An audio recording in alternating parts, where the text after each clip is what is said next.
السلام عليكم يا حبايبي، كل سنة وانتم طيبين. النهاردة يوم عاشورة، حبينا نعمل معاكم أحلى طبق عاشورة بالقمح بطريقة جميلة قوي، عاملاه بالطريقة كريمي وروعة روعة روعة. إن شاء الله نخش مع بعض على الفيديو ونشوف عملنا إيه اللي هو طبق عاشورة. كل سنة وانتم طيبين بالطريقة الجميلة دي بتاعت تيتا، أنا مطبخ تيتا روكا. خشوا معانا إن شاء الله على الفيديو ونشوف عملنا طبق عاشورة الجميل ده إزاي بطريقه سهله وبسيطه. ما تقولش بقى ايه رحباني والكلام ده كله. خشوا معانا على الفيديو وان شاء الله نشوف عملنا ازاي. نبدا ونصلي ونسلم على رسول صلى الله عليه وسلم. خشوا نبدأ معانا. كده حبايبي. نصلي على الرسول صلى الله عليه وسلم، نحمد ربنا ونصلي على الرسول، ونبدأ بقى ايه. هنحط اهوت القمح اللي احنا كنا جايبينه، نقعته لمدة 4 ساعات. ماشي يا حبايبي، حطيته في مية اهوت، وهنسيبه على البوتاجاز لحد ما يبدأ يبقى يفشر، يعني يفتح كده زي الفشار. ماشي يا حبايبي. وهنا حاطة اللبن اهوت، جايبة كيلو ونص لبن فبغليه عشان نعمل بيه ايه. وكل سنة وانتم طيبين يا حبايبي، بمناسبة يوم عاشوراء. وطبعا انتوا عارفين عاشوراء دي معناها ايه. دي اليوم اللي ربنا سبحانه وتعالى نجى سيدنا موسى عليه السلام من الغرق. فدي طبعا ذكرى جميلة جدا، وربنا دايما كده يا رب ان شاء الله يجعلنا ان شاء الله من الذاكرين الله ان شاء الله رب العالمين. ونعمل طبعا باقوال ربنا سبحانه وتعالى ان احنا نصومها ونتقرب ربنا سبحانه وتعالى بالطاعات، وربنا يتقبل ان شاء الله. كل سنه وانتم طيبين يا حبايبي. فخلاص كده ان شاء الله رب العالمين، نسيبها تغلي ونغلي اللبن بتاعنا، وبعد كده نشوف ان شاء الله الخطوه الجايه هنعمل فيها ايه. كده يا حبايبي اهوت، سايباه على النار يستوي، لسه ما بداش يفشر اهو. وهنا اللبن غليناه، سايباه بقى كده يغلي مع بعض. وكل ما يكون في ريم على الوش ايه، تاخدي ريم اللي على الوش وترميه لحد ما يبدا بقى ايه، يا دوبك بس كده يفتح. هو قرب خلاص اهوت، يعني بتسيبيه على النار قيمه نص ساعه او ايه، يعني ازيد شويه لحد بس ما يبدا ايه، يفتح كده زي الفشار بالظبط. واللبن مغلي اهوت، وبعد كده ان شاء الله هنجهز بقى حاجتنا التانية اللي هنحطها عليه. هذا القمح يا حبايبي اهو خلاص، سايباه بقى بيبقى باقي الميه اللي كانت فيه، وعمل فشار اهوت، يعني بدا يستوي الحمد لله. كمان هخليه بقى يشرب بقيه الميه دي الباقيه فيه. وهبدا بقى ان شاء رب العالمين بعد النص ساعه دي هبدا بقى نعلق عليه ونعمله. هنبدا كده ان شاء الله يا حبايبي بقى نحط الايه كده اهوت. خدت منه حبه لبن، هنحط اللبن اهوت، وهنسيب بس ايه من كيلو ونص لبن بالوش اللي فيه. هسيب بس كوبايه اللي هدوب فيها حبه النشا، سبت حبه بس اهمت هدوب فيهم النشا. كده حطيت خلاص كده اللبن عليه، وهحط الايه اللي انا ضرباه في الخلاط او تعمليه. كده حطينا اللبن يا حبايبي، وحطينا اللي احنا ضاربينه في الهاند بريندر، او ضاربينه في الخلاط، او ضرباه في الكبه، في اي حاجه. حبه مضروبين عشان بيدي طبعا طعم حلو وشكل جميل. وهنحط عندنا كوبايه ونص سكر، وهنقلب. والكوبايه اللبن اللي احنا سبناها بس خليه يغلي غلوتين كده مع اللبن ويشرب باللبن.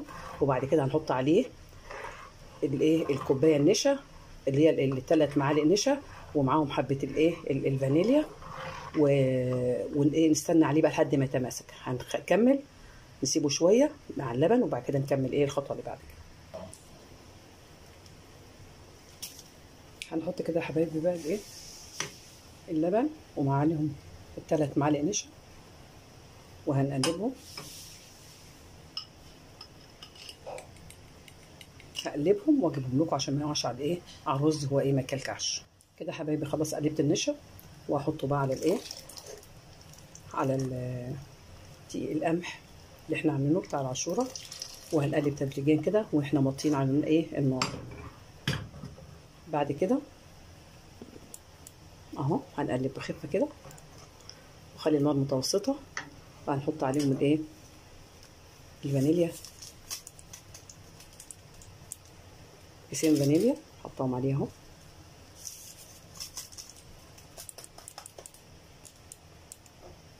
وهنقلب لحد ما يبدأ ايه يتماسك شوية.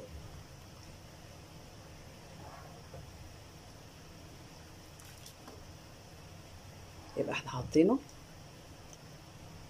نص كيلو دي القمح، عليه كيلو ونص لبن، عليه كوبايه ونص سكر او كوبايه حسب الايه المذاق بتاعكم، دوقوا اللبن وهو محطوط على البتاع، محتاج حبه سكر تاني حط عليه. كده سكره متوسط كويس خالص حسب الايه الرغبه بتاعتكم انتم. حطينا عليه 3 معالق نشا، 3 معالق كريم شانتيه، عشان ايه حته قشطه، لو عندك حته قشطه باقيه من البتاع حطيه عليه. كل ده بيدي نكهه جميله جدا للايه لطبق عاشوره.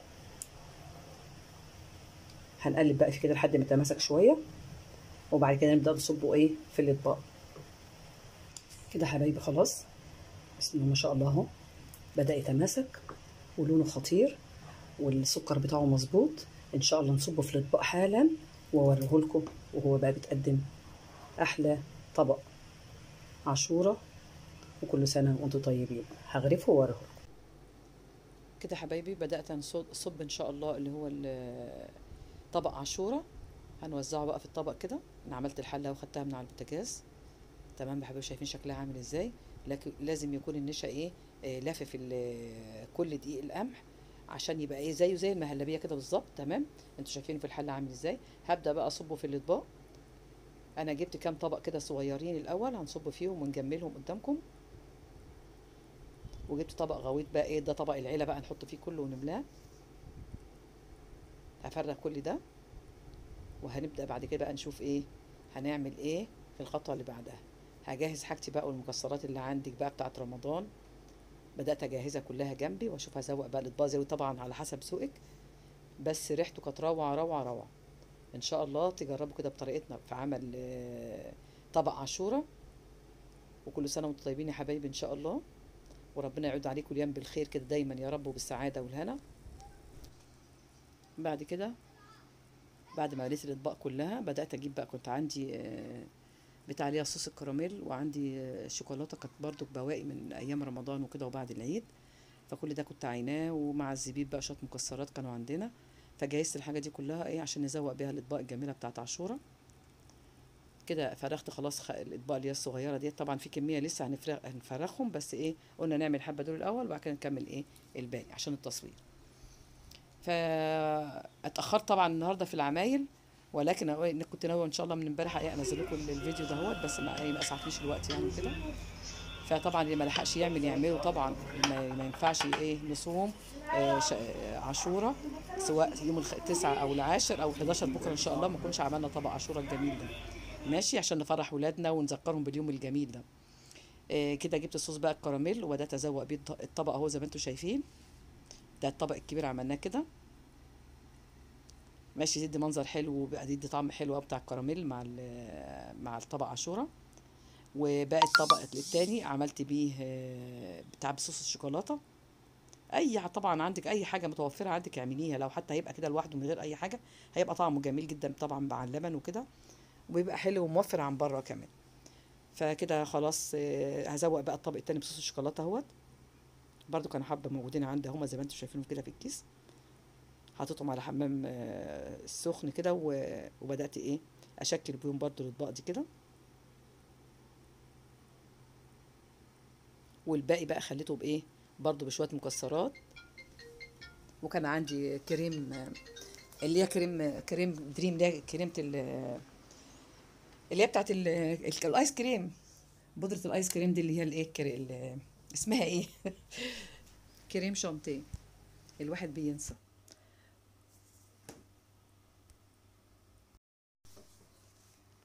بعد كده حبايبي كده هنكمل، هنزود بقيه الاطباق بقى زي ما انتم شايفين كده. احنا غرفت دول الاول وعملتهم وشكلتهم بالصوص، صوص الشوكولاته واللي هو صوص ايه الكريم كراميل زي ما انتم شايفين، وكان منظره حلو او شكله جميل. دول كان متوفر عندي. وبعد كده هنجيب بقى بقيه الاطباق ونشكل فيهم تشكيله تانية عشان نفرح طبعا ولادنا واحفادنا. عملت دول بقى وركنتهم على جنب كده وصورتهم لكم. وبعد كده جبت بقيه ايه الاطباق. بعدين زودت طبعا بالزبيب كده، واللي ما عندوش طبعا كانت هو شويه الزبيب بس او جوز الهند، او هو الطبق لوحده بيبقى طعمه جميل قوي من غير ما تضيفي له اي اضافات، على حسب ما انت بتحبي واسرتك بتحب. تمام يا حبايبي كده ايه خلصنا اهوت. وكان عندي شويه عين جمل، فبدات برضو ارصهم في الطبق الكبير اهوت. المتوفر عندك اعمليه. كده خلصنا. هبدا بقى اجيب الاطباق التانية وابدا ايه، اجيب بقى التشكيله التانية عشان نزوقها مع بعض. كده خلصنا هنا كده. وكان طبعا نص كيلو بسم الله ما شاء الله مبارك، يعني ايه عملنا منه اطباق كتيره جدا، حوالي 12 طبق 13 طبق. فبقيت ايه، بدات اجيب بقى الاطباق التانية وجهزت لها طبعا الايه برضو الحاجات اللي هزوق بيها الطبق ده، وركننا دول على جنب عبال ما نشكل التشكيله التانية. ودي كانت التشكيله بالنسبه للكراميل، صوص الكراميل وصوص الشوكولاته. زي ما انتم شايفينه كان شكله جميل جدا، والطعم ما قالكوش على الطعم بتاعه. ان شاء الله تكتبوا لنا بقى في التعليقات، وما تنسوش تشتركوا في الاشتراك في القناه لسه جداد، والتعليقات ما تنسوش اللايكات والاشتراكات والمشاهدات، عشان يا حبايبي دي بترفع الفيديو. ما تنسوناش، احنا مش هنعلق بيكم طبعا، انتوا اسرتنا الكبيره وعيلتنا الكبيره، ومن غيركم بعد ربنا طبعا مش هنعلق بقى. فربنا يكرمكم ويجازيكم كل خير. ما تنسوناش من اللايك والاشتراك في القناه. بعد كده جبت بقى ايه، كان عندي برضو كريم كراميل، بدات ازود الاطباق التانية، عملتها صبتها بادئ واعملها بقى بالكريم شانتيه، كان موجود عندي متوفر. قلت حاجه جديده ويبقى دي شكل جميل والطعم حلو قوي في الايام البرد الحر دي، قصدي الحاجه البرد دي بتبقى حلوه قوي مع الكاكاو، بتاكلي ايه ايس كريم، فطعمها بيبقى حلو يرطب قوي على الايه علينا في ايام الصيف الحار ده. فحطيت برضو كريم اللي هي الكريم شانتيه مع الرز مع القمح، بيدي طعم حلو قوي. جربوه ان شاء الله وتقولوا لنا في تعليقاتكم. كده كنت خلصت كل الاطباق يا حبايبي، وكانت التشكيله حلوه قوي وفرحنا بها اولادنا واحفادنا. بدأت بعد كده احط حبه جوز الهند لو انت عندك، مفيش خلاص يبقى الاطباق كان شكلها رائع وجميل والطعم خطير جدا. ان شاء الله تجربوا طريقتي، وما تنسوش تقولوا في التعليقات بالنص كيلو بتاعتكم تقولوا لنا ايه رايكم. وده حبايبي من نص كيلو اللي هو القمح بتاع البليله. عملنا التشكيله الجميله دي، غير ما كمان كان طبق او طبقين. كل سنه وانتم طيبين، وان شاء الله شهر محرم كده بالدعاء ما تنسوناش. بحبكم في الله، والسلام عليكم ورحمه الله.